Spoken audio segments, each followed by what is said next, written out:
and its turn.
He's only for the camera, not for the room.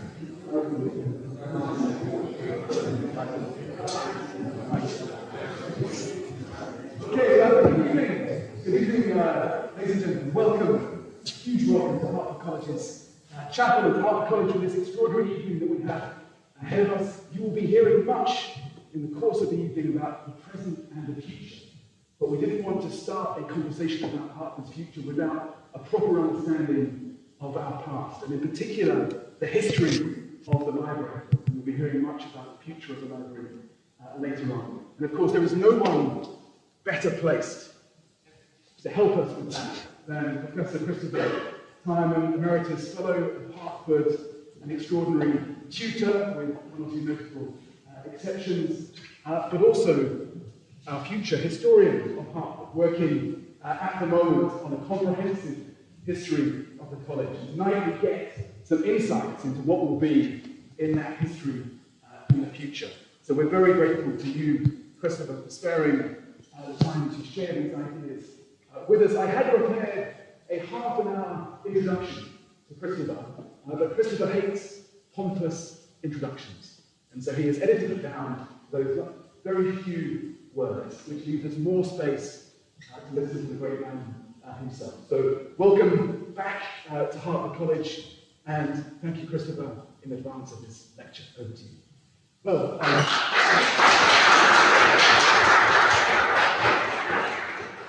thank you, Tom. I'm mic'd for that machine. I'm not mic'd for this. Can you hear me? Good. You may regret that. Well, to a modern audience, it may appear self-evident that an institution formerly committed to teaching, learning, scholarship, and research is in need of a library, both a collection of books and a space in which to consult, and available to all members. Yet for most of the time, since Hartford Hall began to accommodate students around 1300, this was not so. In the Middle Ages, undergraduates reading for a BA did not need books to study for their degree. They relied on lecturers who went through the set authorities line by line. Manuscript books were expensive. Even graduates studying for higher degrees that did require books would, like Chaucer's Clerk of Oxford, have relied on others, families, friends, patrons, to help pay them. Students of all grades provided for themselves, like the very wealthy commoner at Blackwall, Hartford's neighbour on New College Lane, roughly where OB2 is today, who spent 7 shillings on 2 books in 1424, very large sum of money. Corporate libraries were for the privileged few. The earliest university library at St Mary's initially restricted readers to graduates who'd been reading philosophy for 8 years. The first college libraries in Oxford were found in 13th century houses of friars, mendicants who could not individually own their own property. This model was soon copied by the early secular colleges. However, until the foundation of New College in 1379, scholars of the foundation colleges numbered perhaps only around 60 individuals across the 6 pre-1379 colleges, out of a total university population of perhaps 1,500, and nearly all the fellows of colleges were graduates. Even by the later 15th century, the vast majority of Oxford students, perhaps as high as 90%, were still not members of colleges, but of halls, like Hartford, non-corporate bodies with no formal endowments, in essence glorified, often very cramped boarding houses for undergraduates, run by their principals as profit-making enterprises, with perhaps a few graduate tutors providing, along with the principal, private tuition to supplement the centrally organised university classes. Although some halls attracted book donations, and principals and MAs could borrow books from the university collection for teaching purposes, libraries reflected a corporate identity and autonomy that these early halls lacked.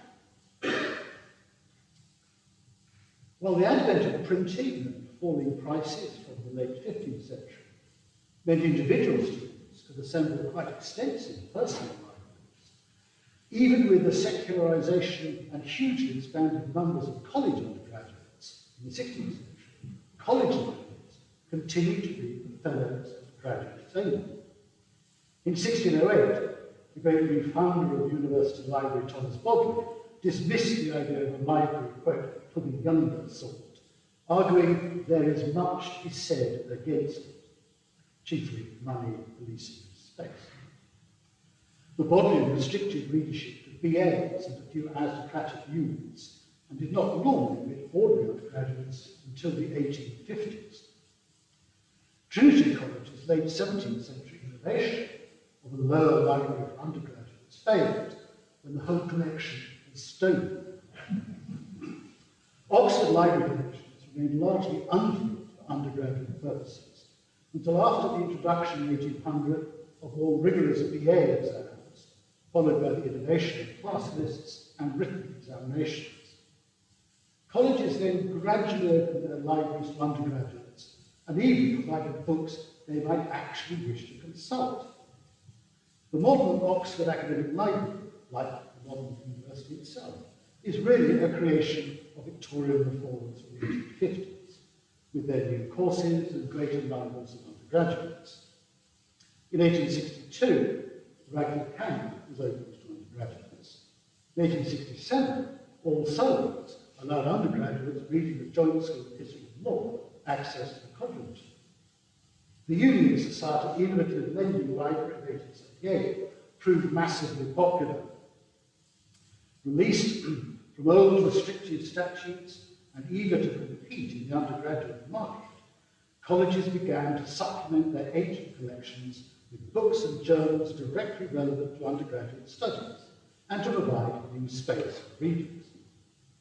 By the later 20th century, college libraries had moved decisively from the scholarly ornaments of medieval learning models to necessary, if often until the school's only occasional, features of undergraduate life. Fast forward half a century to today, how different the scene looks.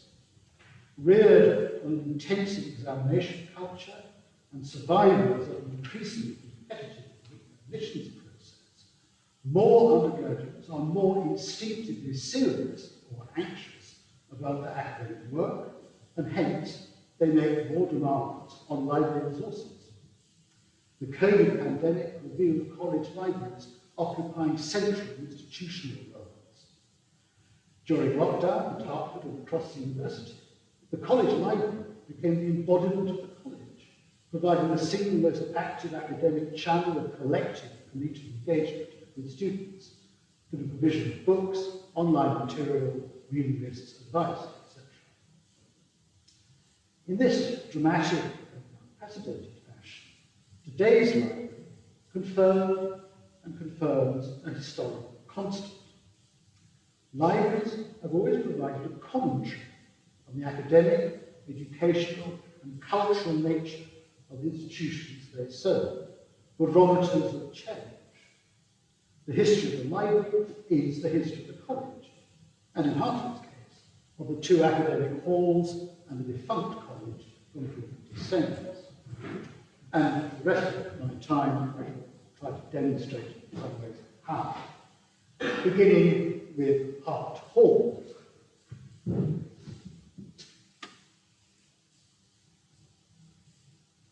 For the first 250 years of its existence as a home of students, until the late 16th century, Hartford Hall was supported and protected by serving as an academic annex to an established endowed college, Exeter College, except for 20 years at the end of the 14th century, when it acted in a similar fashion for William of Wykeham's nascent New College. Exeter was the ground landlord, to which its rent was annually due. Most of the principals were fellows of Exeter, and the college pays the often not inexpensive physical maintenance of the buildings. The principals made money from rents and private teaching fees.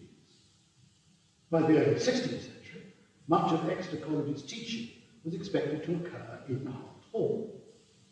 In addition to the principal, undergraduates, and servants, Hartford Hall had a few graduates of its books, paying rent and making money as private tutors. Remarkably, Hartford Hall also appeared to have its own library, a unique feature at the time for any hall for arts students. Greek hall for lawyers were required, apparently arriving in 1872.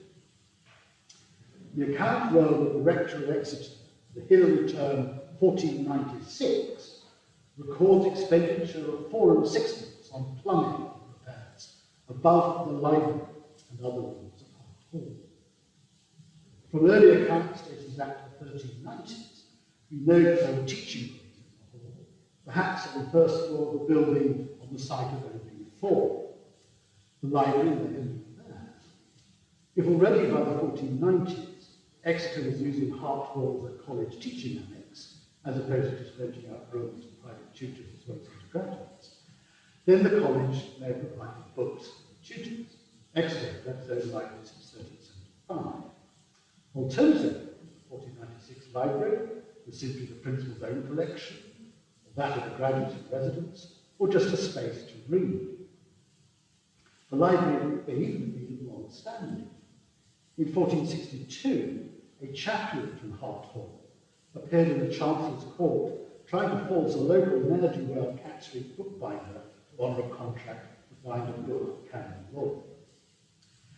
It seems probable that, like other larger halls, by 1496, Hartford Hall was really adopting settled academic customs, structure, habits, and status, operating a system of board and lodging for undergraduates, perhaps up to 20 or even 30 at the time, together with formal in-house teaching by resident dons, as the presence of a library might suggest. If so, it was pioneering the academic model that endowed colleges only began following in the next century, and one that became the pattern of academic life for the following 5 centuries. The 1496 library suggests Hartford Hall was a nursery for a profound innovation. This early existence of the library might explain why there's no mention of one being created under the transformative principalship of Philip Rondon, 1549 to 99, who, still under the nominal auspices of Exeter, gradually established Hartford Hall's de facto autonomy.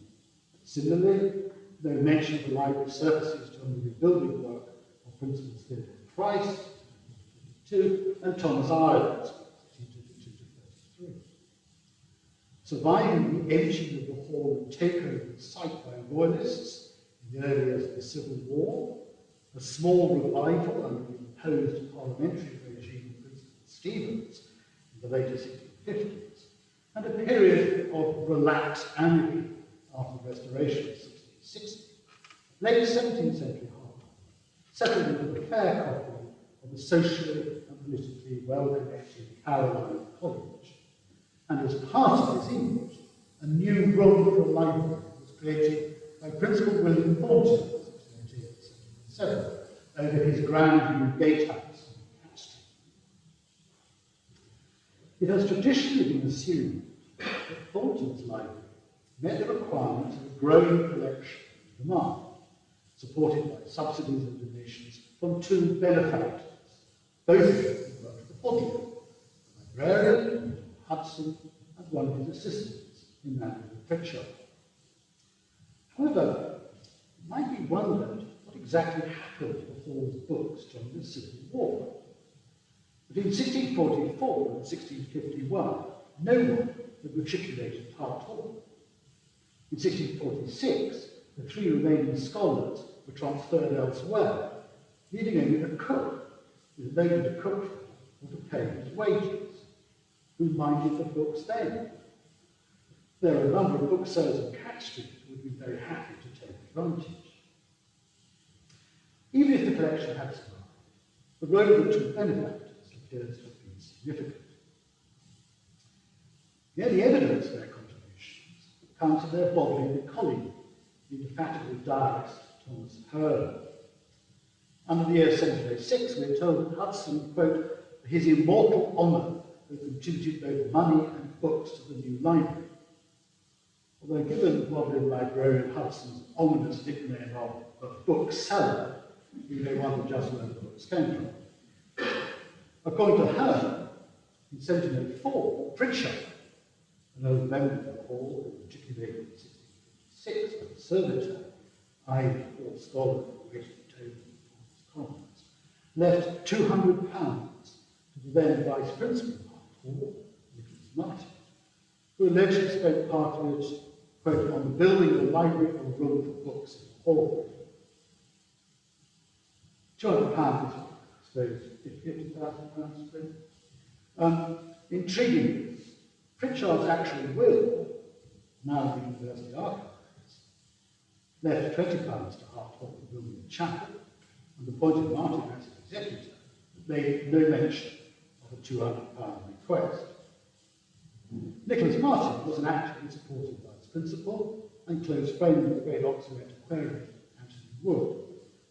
He may have been as instrumental in instigating the new library as Principal Thornton, after shadowing figure. Certainly, the gatehouse and library were expensive. Although donations were received, there remained a deficit of the project of over £120, well over £20,000 still unpaid in 1710, 3 years after Thornton's death. Thornton's library project evidently came towards the end of its principalship. The library room may have been quite extensive. Despite the steady flow of acquisitions, it remained where the halls and then the first Hartford College's books were kept until the dissolution of the First College in 1816 and the transfer of possession of the hall. Thornton's library collection was developed further by Richard Newton, principal of Hartford Hall in 1710 and founder of the first Hartford College in 1740. Difficult, irascible, and opinionated, Newton nonetheless believed in educating undergraduates through a strict academic regime that required a library. Ever keen to promote collegiate identity, Newton instituted a college booklet. As well as donating copies of his own works, Newton bought books and sought donations. For example, from the leading London publisher and bookseller, Jacob Thomson, who not only sold books to Newton, but in 1733 gave a benefaction to the library worth £50, over £10,000. Some of Newton's acquisitions would have been useful to diligent undergraduates, as they included dictionaries, lexicons, and thesaurus. Other benefactors included college fellows, Newton's widow, his successor, Prince William Sharp, his former non-Hartford pupil, the Archbishop of Fixing the Age, the Duke of Newcastle, and the great antiquarian, bibliophile, and bodily benefactor, Richard Rawlinson, who in 1755 left several books to Hartford. Additions continued even as the college itself stumbled towards dissolution.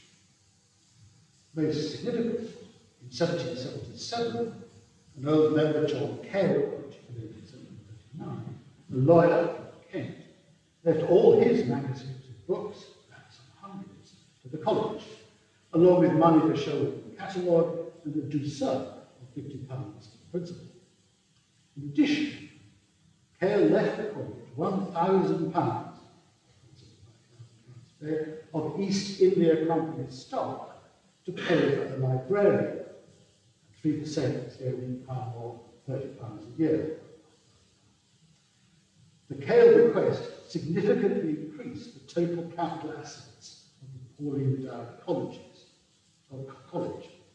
On its dissolution in 1816, his East India Company stock constituted 40% of the college's total endowment.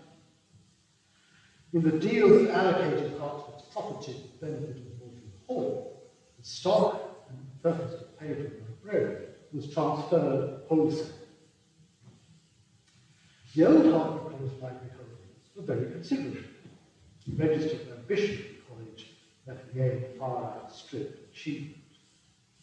A catalogue of 1800 gave a number of single volumes over 4,000, covering ancient languages, including Arabic, modern languages, theology from the Church Fathers onwards, philosophy, a large law collection, natural science, mathematics, geography, hagiography, myths, history, architecture, archaeology, politics, topography, astronomy, prophecy, with the volume of Nostradamus there, but also gardening and modern literature, such as Robinson Crusoe and the complete works of Jonathan Swift.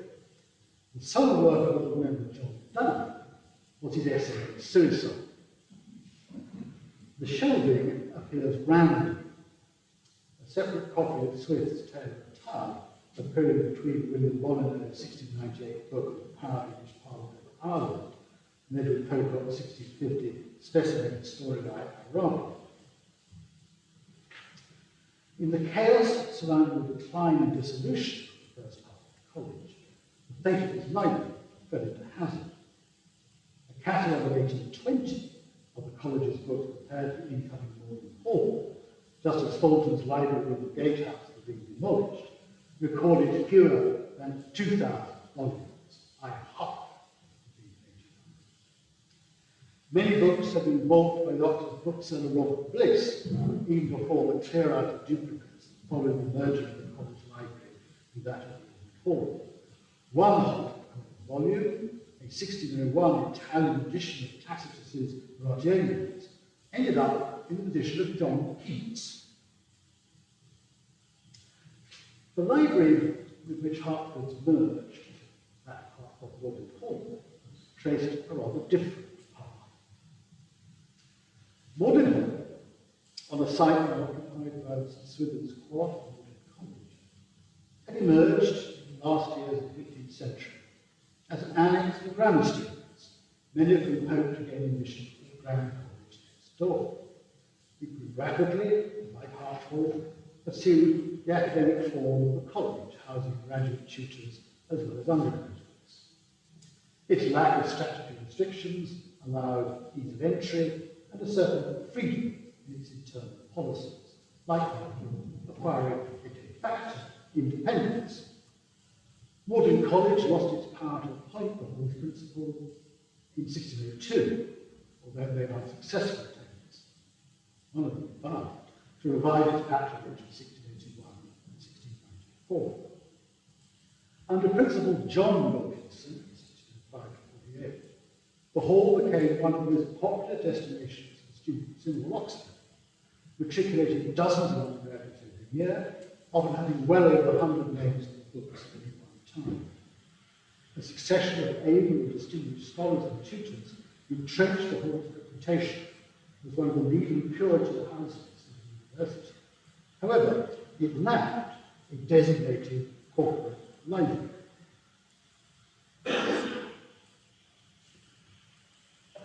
After the headwinds of a hostile environment to Calvin's slaughtered practices engineered by the busybody chancellorship of Archbishop Laud in the 1630s, and the mere collapse of numbers of expulsion of Wilkinson and his tutors during the Royal occupation of Oxford in 1456, the parliamentary trial of 1656 restored the Calvinist regime at Northern Hall, as well as imposing it elsewhere. John Wilkinson ended his days as president of the college. He was succeeded at the Hall by his nephew, Henry Wilkinson, principal 1648 who, after graduating with BA from the Hall in 1635 and 1648, stayed as a tutor and by the 1640s effective deputy to his aged uncle. By the mid-1650s, secure in numbers, income, and official favour, Henry Wilkinson constructed a library at his own expense on the western side of the Hall's quadrangle. He began buying books for the Hall as early as 1653. Rules were agreed in 1656 when the library opened. In his printed catalogue in 1661, the first printed library catalogue of Oxford, Wilkinson noted that the idea for the library had been the ambition of his uncle John, only related by circumstances of the time to achieve it. However, this was not the entire story. In the early 1620s, with the Hall bulging with members, John Wilkinson had raised a collection towards constructing a ball court, Hart Hall already had one, roughly outside the present library, and a library.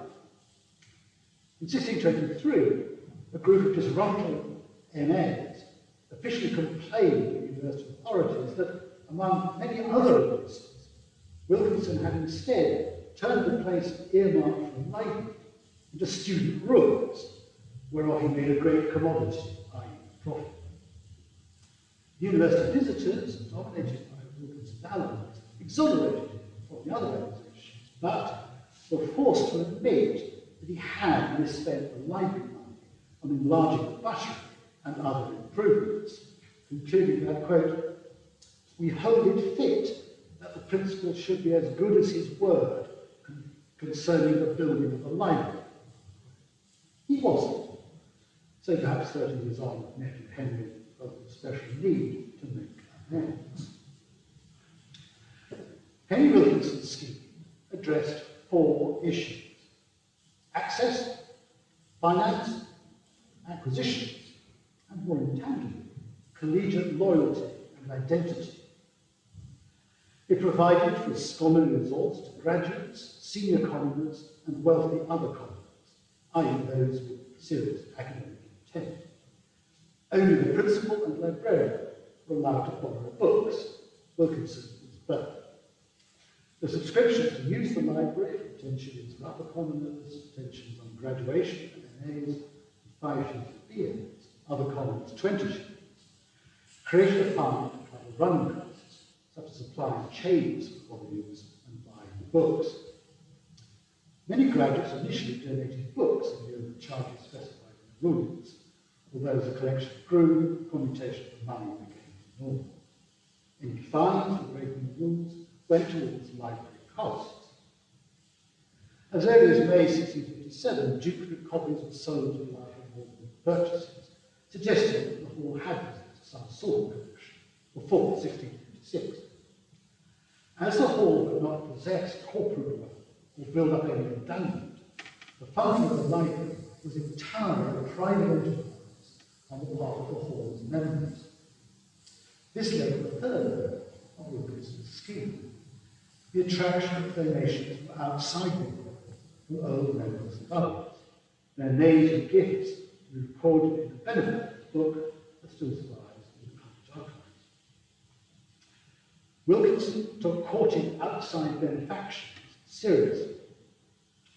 He transcribed what reads like a formula letter of thanks in Latin and English versions into his commonplace book, now in the bottom. The specimen, a copy of the letter to the old member of Regicide, John Lyle, in January 1659, not only assures the donor of the current and future gratitude of the hall and the inscription of the donor's name of benefactors, but makes the general case for active charitable giving, not just leaving your gift to your will. Quote, how much better it is to do good in our lifetime and make our own armies sometimes overseers and our own hands executors. For by doing so, benefactors may see with comfort an acceptable success of their liberality. They likewise fare the better for the prayers of many. Wilkinson's psychological insight into the incentive of charitable giving shines across the centuries. In fact, Lyell's gift, a polyglot Bible in 6 volumes, was actually disposed of after the merger with Hartford in favour of the gift to Hartford for the Duke of Newcastle in the 18th century.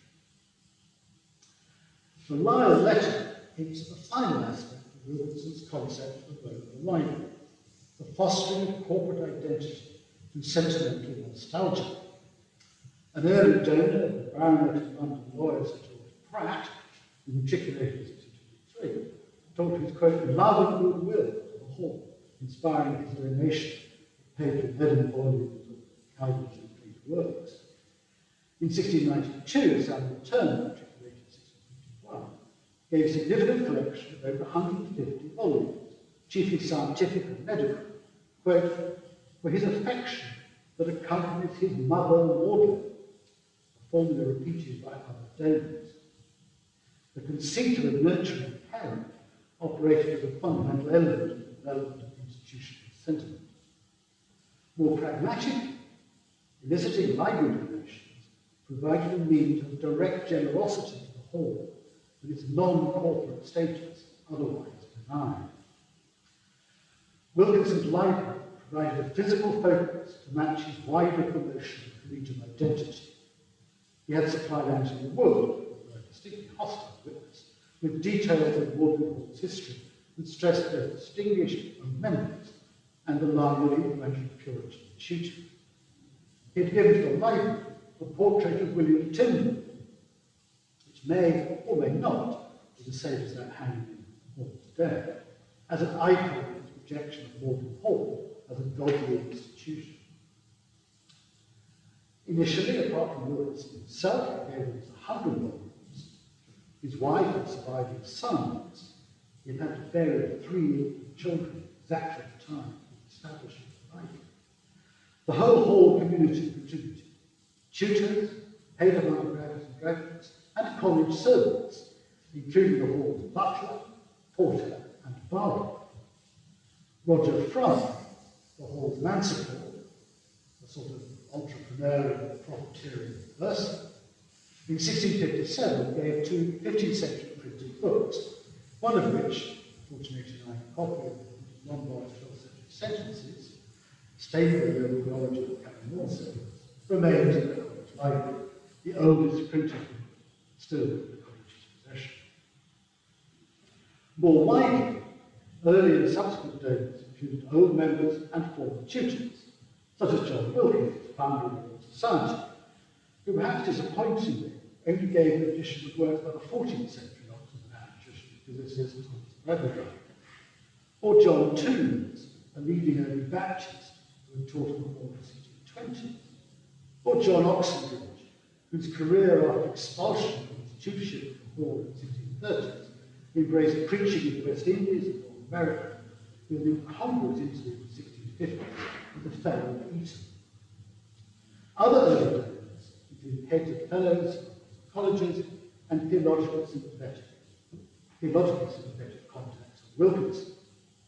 One catch was the polymath essayist Margaret Cavendish, Duchess of Newcastle, writer of philosophy, science, poetry, fiction, and drama, the first woman to attend a meeting of the Royal Society in 1667. Beginning in the late 1650s, she gave at least 8 volumes. Those not directly connected to the Hall tended to be academically minded professionals, clerics, and booksellers, while the majority of the earliest donors shared Wilkinson's Calvinist confession of Calvary. Later donors, such as Wilkinson's successors and principals, displayed no such uniformity. Ironically, the reformed Protestant identity that Wilkinson was rejecting was almost immediately overtaken and outlawed by the Restoration. Back in the Conformity of 1662, imposed on the clergy and officers conformity with the new program and hierarchical ecclesiastical establishment. Unlike his former proteges, Josiah Pullen and the future founding head of Ashmolean, or Plot, Wilkinson refused to conform and was ejected from the principalship. Just 4 days before his formal departure, he readied his final account as librarian to his time-serving colleagues, including Pullen. Wilkinson's own handwritten minutes perhaps captured the tension of the occasion, as he pointedly described himself as the present principal. His library scheme, however, survived. In his final act, he had secured agreement that given the scale of funds, the priority of the books, not building, and books continued to flow in, including Thomas Holmes's gift, his own Opera Philosophica of 1668, 60 years since Hobbes himself had graduated from the Hall. Wilkinson's own continued affection for his creation was displayed a decade later, when he was again a donor. One of his gifts being, perhaps pointedly, in view of the absenteeism of his courtier successor, James Hyde, a copy of Archbishop Laud's statute outlining the duties of conduct of academic halls and their heads. Wilkinson may not have been too chuffed if he could have foreseen that one of his earliest donations, Daniel Dyke's History and Self-Deceiving, was sold by Hartford College through Blackwell's in 1891. Yet his legacy remained in the physical library, its rules, its preservation of the works by his ideological and theological allies, like him, most definitely persona non grata in the Restoration University. In 1657, the library contained 332 books. By 1661, 646. On Wilkinson's departure, the omnivorous vice principal, Josiah Pullen, became librarian and kept the Benefactors book until his death in 1715. Another book was continued to 1746, by which time he recorded 790 donations, a figure that probably admits books simply forked out of the library fund. In 1729, it was recorded that the library was full, with over well over 1,000 volumes. Inconveniently for readers, if not librarians, show according to size, not subject. Library dues were temporarily then diverted to construction and charge. Donations and purchases declined as the 18th century progressed, leaving the library intellectually largely stuck in the late 17th century. How far the books were actually read by whom is not entirely clear. The early collection was dominated by theology, much of it contemporary 17th century polemic, as well as biblical and patristic scholarship. Next in prominence were classical texts and commentaries, including philosophy, especially logic, still a central part of the BA curriculum, although these seem not to be required in any systematic or comprehensive fashion that might have indicated a coherent policy to accommodate undergraduate requirements. History, with ancient and more modern, also featured standard texts and well-reckoned authors.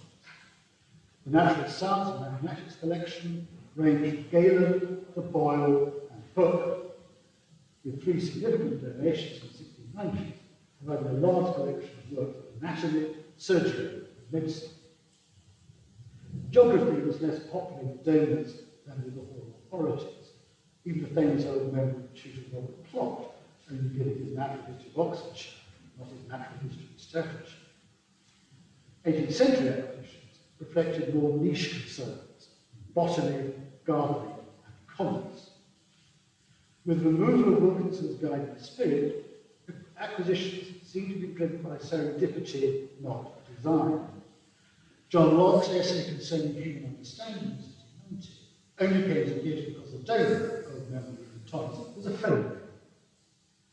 However, the relative lack of legal books might have been deliberate, reflecting the tiny numbers who wrote for BCL, 9 between 1750 and 1816, although many more old members were lawyers. If the library witnessed Donish interest rather than undergraduate need, this might have been prudential, because it might be noted that about 40% of 18th century undergraduates at Hartford Hall took no sort of degree at all. The decline in donations and the end of a vigorous buying policy also matched the decline in Hall membership. Between 1730 and 1811, only 1 year, 1788, saw undergraduate admissions in double figures. The rarefied nature of the collection only deepened with age.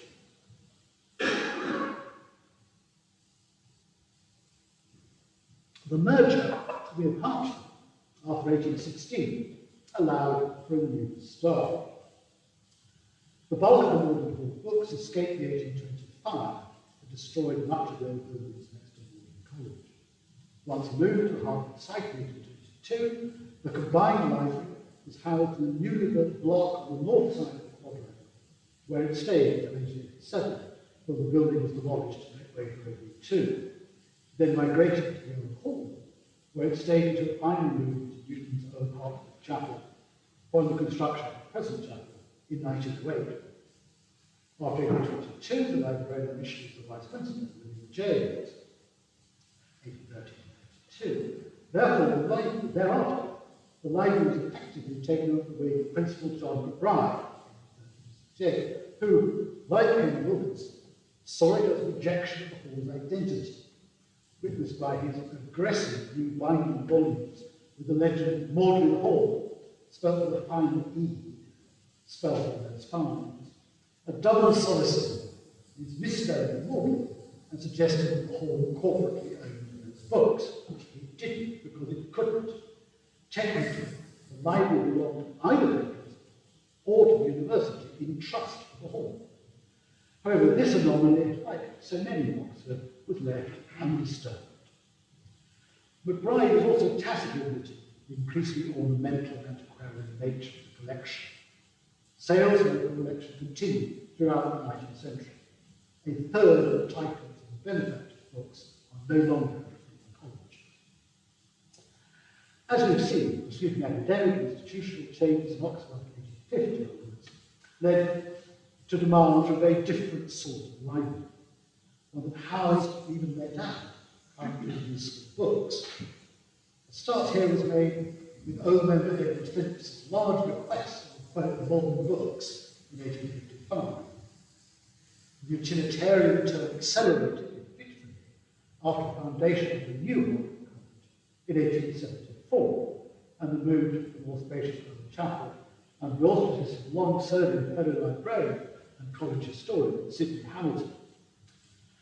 The rag bag of medieval and modern manuscripts began to be deposited in the body, the process continued until the 1960s.